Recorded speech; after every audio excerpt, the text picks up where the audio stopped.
마가복음 10장입니다. 마가복음 10장 33절에서 34절까지 함께 한 목소리로 읽겠습니다.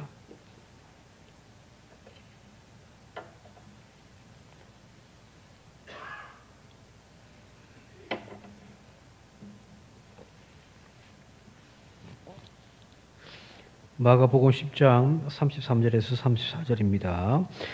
보라, 우리가 예루살렘에 올라가노니 인자가 대제사장들과 서기관들에게 넘겨짐에 그들이 죽이기로 결의하고 이방인들에게 넘겨주겠고 그들은 능욕하며 침뱉으며 채찍질하고 죽일 것이나 그는 3일 만에 살아나리이다 하시니라. 아멘. 사순절 되어지면은 또 부활절이 되어지면은 연합 예배로 많은 교회들이 모여서 함께 세를 같이 하기도 했지만 제가 알고 있는 기억으로 이 고난 주간이 되어지고 부활절이 되어지면 이 땅에서 고난 받는 자들을 찾아가서 함께하는 예배를 그동안 계속 드려왔던 것들로 기억합니다. 저도 함께 참석해서 그 당시에 가장 힘들고 어렵고 소외당하는 이들과 함께 연대하면서 함께 예배드렸던 그런 기억들이 있습니다. 오늘 바로 이 예배가 그리고 이번 한 주간이 바로 주님의 발자취를 따라가면서 순례하는 그런 순례의 행진들이 되어졌으면 좋겠습니다. 기독교 방송 트시면 예수님의 죽음에 대한 여러 가지 어떤 영상이나 또 여러 가지 많은 설교들이 나오니까 그걸 통하여 주님과 나의 관계를 다시금 회복하는 은혜의 시간들도 가지시길 바라고요. 그냥 나 혼자만의 개인적인 어떤 믿음의 눈물로 끝나버리지 아니하고 예수님의 발자취를 따라간다면 우리가 만나게 되어지는 사람들을 함께 기억하고 그들을 위하여 함께 기도하는 이번 고난주간 특별 새벽 기도회가 되어질 수 있길 바랍니다. 우리가 사도신경을 통해서 예수님을 죽인 장본인이 누구인지를 우리는 분명히 잘 알고 있습니다. 본디오 빌라도에게 고난을 받으사 십자가에 못 박혀 죽으시고 라고 하는 그 신앙 고백을 매일매일 우리가 하면서 바로 로마 총독으로 유대에 부임하여 왔던 빌라도, 그가 예수님을 죽인 장본이라고 우리는 신앙 고백하고 있지 않습니까? 바로 빌라도의 판결에 의해서 최종적으로 십자가에서 처형이 집행되어졌더라는 거잖아요. 분명 그 죄 없으신 주님을 십자가에 죽게 했던 그 판결의 책임이 빌라도에게 분명히 있습니다. 그래서 우리는 2000년 기독교 역사에서 그의 이름을 기록하고 그리고 기억하고 있다는 거예요. 그런데 분명한 것은 우리가 빌라도의 이름을 신앙 고백으로 예수님을 죽인 장본인으로 지목하고 있지만 그거는 사실 어찌 보면 빙산의 일각일 뿐이에요. 실제로 예수를 죽인 장본인들은 사실은 신앙 고백에서 빠져버렸단 말이에요. 실제 예수를 지키고자 했던 사람들, 그들은 우리의 신앙 고백에 빠져 있습니다. 예수님은 오늘 우리가 읽은 본문 말씀에 당신의 입으로 자신의 죽음으로 몰아가고 있던 세력들이 누구인지를 예수님은 분명하게 말씀하셨거든요. 제가 한번 읽어드릴게요. 우리가 예루살렘으로 올라가노니 인자가 대제사장들과 서기관들에게 넘겨짐에 그들이 죽이기로 결의하고 이방인들에게 넘겨주겠다라는 거예요. 예수님의 예고죠, 그죠? 어제 말씀드렸듯이 세 번째 예고예요. 첫 번째부터 시작해서 꾸준하게 대제사장과 서기관들에 의하여, 두 번째는 모든 이들이라고 되어 있는데 그 예수를 죽이고자 했던 세력이 누군지를 분명하게 예수님은 제자들에게 또 많은 사람들에게 알려주고 있다는 거예요. 마가복음 11장과 마가복음 14장 보게 되어지면은 실제로 예수님의 예고가 이행되었다라고 성경은 기록하고 있습니다. 한번 함께 읽어보겠습니다. 마가복음 11장 18절입니다. 시작. 대제사장들과 서기관들이 듣고 예수를 어떻게 죽일까 하고 꾀하니 이는 무리가 다 그의 교훈을 놀라게 그를 두려워함이러라. 14장 11절. 이틀이 지나면 유월절과 무교절이라. 대제사장들과 서기관들이 예수를 흉기로 잡아 죽일 방도를 구하며, 계속해서 대제사장과 서기관들이 예수님의 그 예고와 동일하게 예수를 죽일 방도를 찾고 실제로 이제 죽일 계략까지 짜서 주님을 십자가로 몰아넣는단 말이에요. 나중에 이 빌라도의 재판정에서 빌라도가 2명을 택하라고 했을 때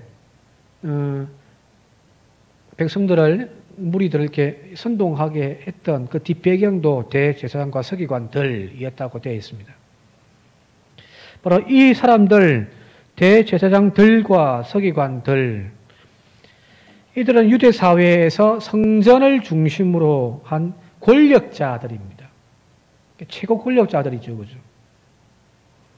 유대 사회가 어차피 종교 국가이다 보니까 지금 이슬람 같은 경우도 이란 같은 경우도 마찬가지잖아요. 대통령이 따로 있지만 그 종교 지도자가 최고의 권력자란 말이에요. 자, 그리고 이들은 성전을 통하여서 이권을 장악하고 있던 사람들입니다. 이권을 장악하고 있다는 거예요. 성전에 올라가서 제사하는 사람들이 만나게 되어지는 첫 번째 장면이 예수님께서 나중에 11장에 가게 되어지면은 예루살렘 성전에 들어갔을 때 만났던 것과 똑같아요. 거기에 가면 첫 번째 장사하는 사람들이 있습니다. 그리고 거기에서 성전세를 내기 위하여 환전하는 사람들에게 돈을 바꾸어 주는 환정산들이 거기에 성전 앞마당에 쭉 있더라는 거예요. 예수님이 그걸 이제 뒤엎어 버리시잖아요. 그죠? 첫 번째 사역이 바로 그거였단 말이에요. 자, 저 시장에서나 시전에서나 있어야 할 상인들이 왜 성전 안에 들어와서 장사하고 있을까? 바로 그것은 성전에 바쳐지는 희생제물과 이 성전세를 내기 위한 성전 화폐를 교환하기 위하여 만들어 놓은 하나의 그 장소였단 말이에요. 자, 잘 보세요. 모든 권력과 돈이 만나면 어두운 내부 거래가 있기 마련이잖아요. 그죠?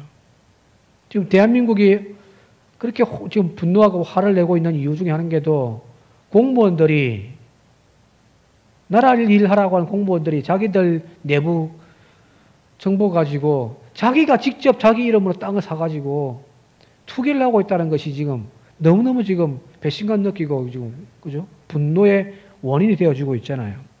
지금 예루살렘 성전에 지금 그렇단 말이에요. 자, 세계 각지에서 흩어져 있는 디아스포라 유대인들이 유월절을 맞이하여 혹은 절기를 맞이하여 예루살렘으로 다 모이게 되어집니다. 엄청난 인파들이 모입니다. 그들이 예루살렘의 절기를 지키기 위하여 예루살렘에 와서 하는 것은 희생 제물을 바치는 거죠. 그죠? 제사가 중심이었으니까. 그래서 소나 양이나 비둘기 같은 것들을 가지고 와야 되는데 문제는 성전 안에서 이 권력자들이 뭘 하냐면은 개인적으로 가지고 오는 희생 제물은 받지를 않습니다.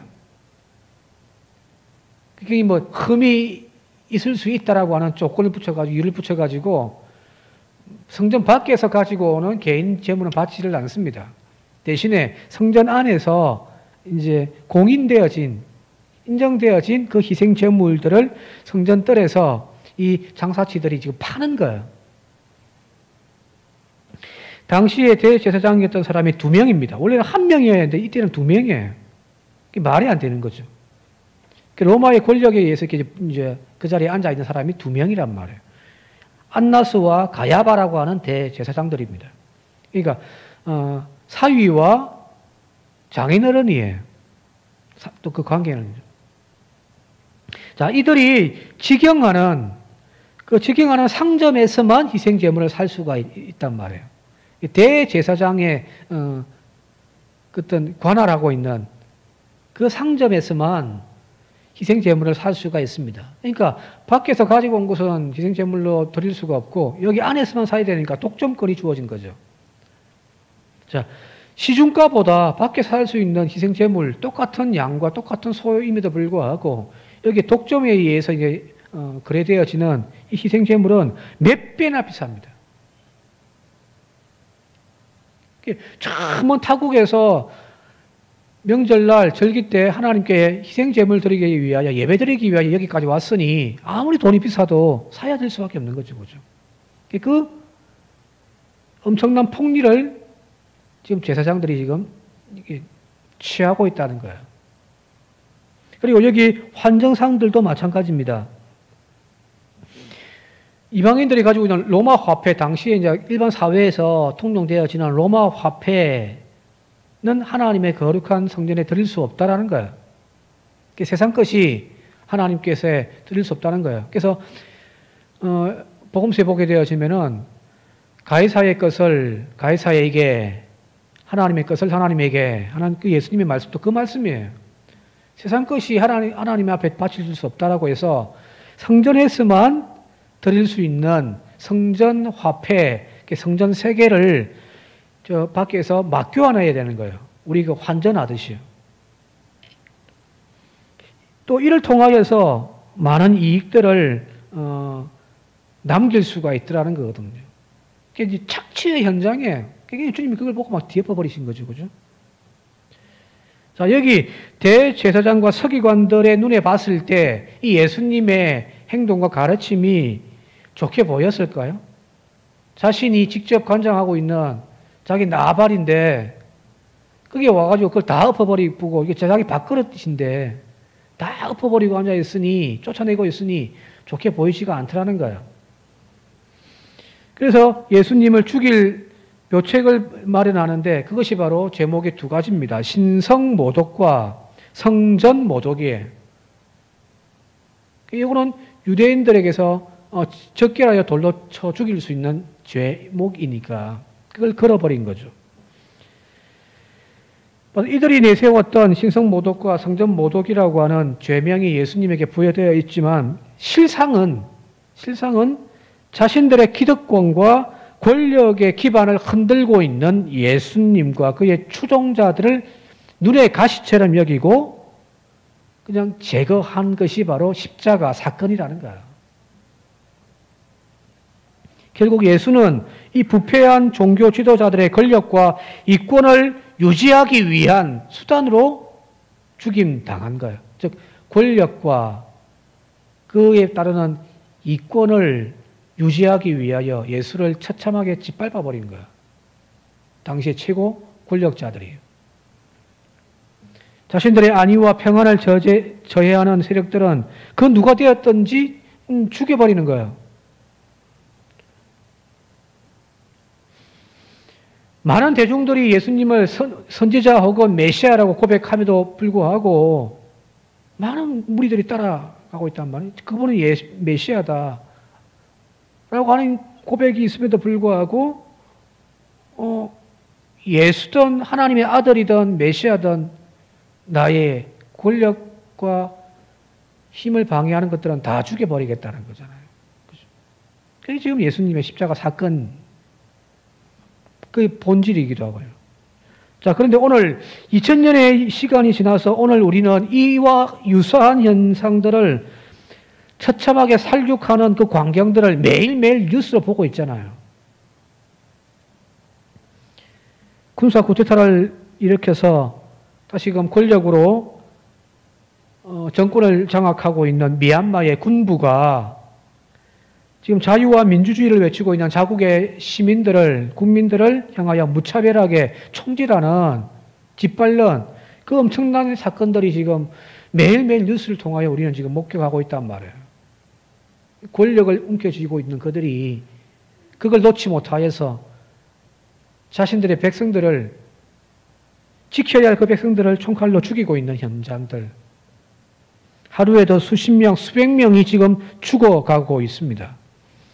지금까지 보니까, 뉴스에 보니까 뭐 최소 300명이라고 하는데 훨씬 넘을 거예요. 뭐 300명이니 400명이니 지금 막 숫자가 알 수가 없습니다. 그런 자국민들이 자신들을 지키는 군인들의 총에 의해서 지금 죽어가고 있는 현실이 바로 미얀마의 지금 현장에. 잠시 영상으로 뉴스 한번 하나 좀 보도록 할게요. 이번엔 미얀마 소식입니다. 미얀마 군부는 미얀마 군의 날을 맞아 대규모 열병식을 열고 힘을 과시했는데요. 시민들은 거리로 나와 시위를 계속했고 미얀마 군부는 시위대를 향해 무차별 총격을 가해 오늘 하루도 최소 10명이 숨졌습니다. 손영 기자가 보도합니다. 소형 트럭 2대가 갑자기 멈추고 짐칸에 있던 군인들이 지나가던 오토바이를 향해 총을 쏩니다. 오토바이에 타고 있던 청년 3명 중 1명은 총에 맞아 즉사했고 나머지 2명은 겨우 달아났습니다. 사방에서 총소리가 나는 긴박한 순간에도 얼굴이 피투성이가 된 남성을 시민들이 함께 도와 이송합니다. 오늘도 군경은 쿠데타에 반대하는 시민들에게 무차별 총격을 가했습니다. 로이터 통신은 오늘 하루에만 최소 50명의 사망자가 발생했다고 보도했습니다. 지난달 1일 쿠데타 이후 지금까지 400명에 가까운 시민들이 군경의 폭력에 숨진 것으로 추정되고 있는데 어린이 사망자도 20명 이상이 나왔습니다.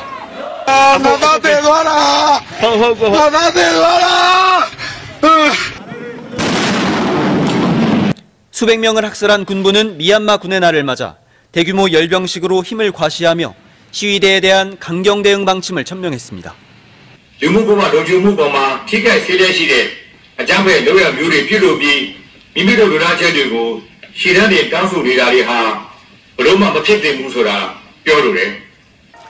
앞서 미얀마 국영방송은 시위대를 향해 머리에 총을 맞을 수 있다며 대놓고 협박했습니다.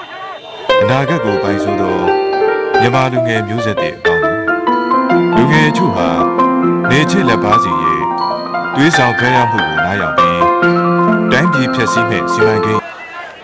미얀마 임시정부가 임명한 사사 유엔 특사는 군부가 300명 이상의 무고한 시민들을 죽여놓고는 미얀마 군의 날을 맞아 축하하고 있다며 오늘은 군부 수치의 날이라고 비판했습니다. MBC 뉴스 손령입니다. 27일자 MBC 뉴스에 나왔던 장면들입니다. 지금 우리가 슬퍼하고 가슴치며 아파해야 할 것은 단지 예수님의 죽음 앞에 느끼는 어떤 감정적인 기억만은 아니죠. 십자가를 바라보면서 느끼는 나를 위하여 죽으셨다라고 하는 그 주님의 그 고난과 죽음을 슬퍼하는 것으로만 끝나서는 안 된다는 이야기예요. 지금도 무고하게 희생당하고 있는 저 현장에서 부르짖는 소리들에 가슴치며 분노하면서 함께 연대해야 된다는 사실입니다. 왜요? 그들이 또 다른 예수 되어질 수가 있기 때문이거든. 왜 그렇게 해야 되는가? 어제도 말씀드렸듯이 그 현장에 예수가 지금 계시기 때문입니다.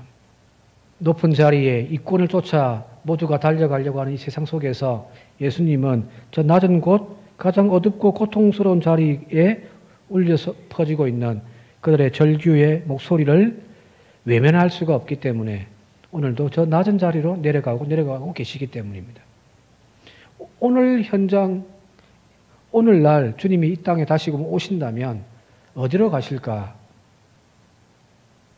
대형교회의 화려한 예배 가운데 찾아가실 것이 아니라 바로 그 부르짖는 소리가 있는 그 현장으로 찾아가시는 거 아닙니까? 그죠?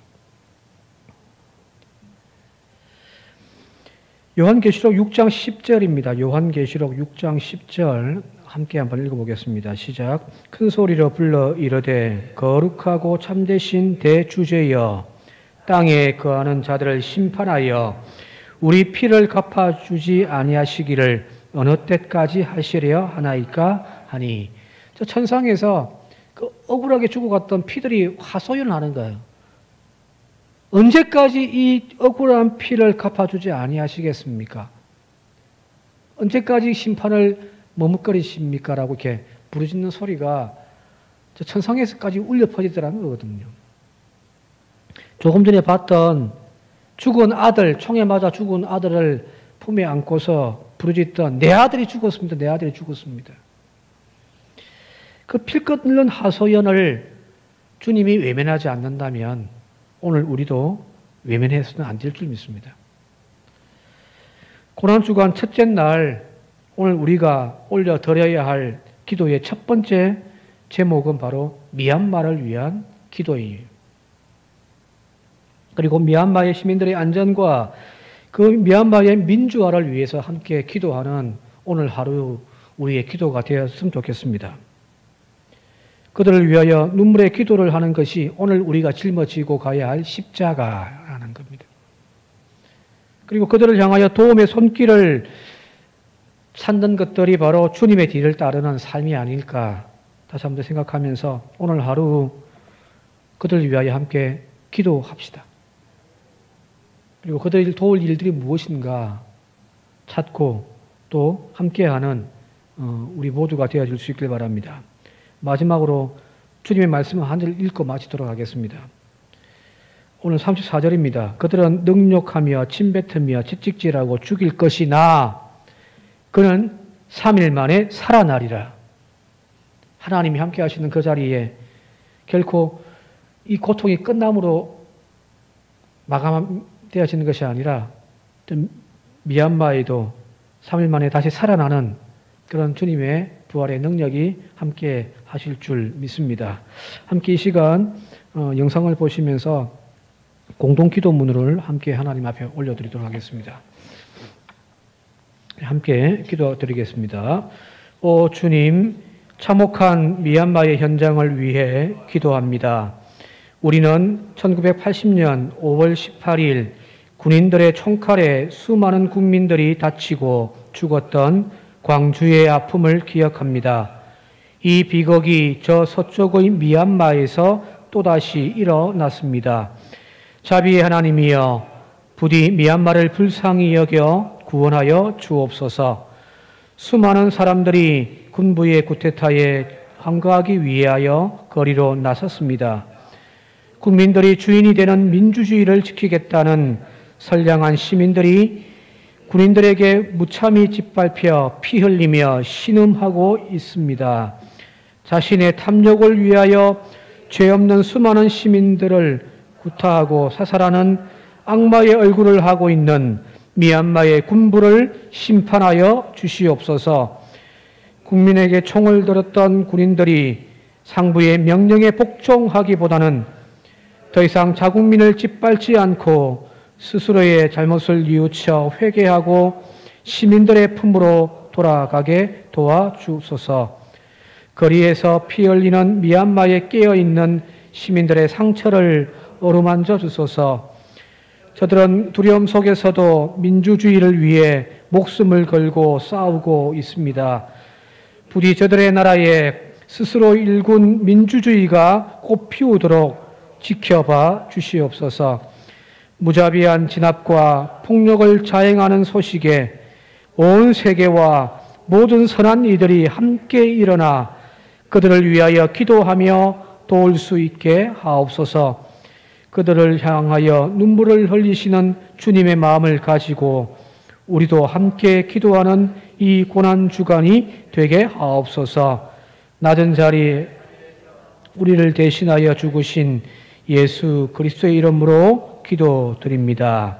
아멘.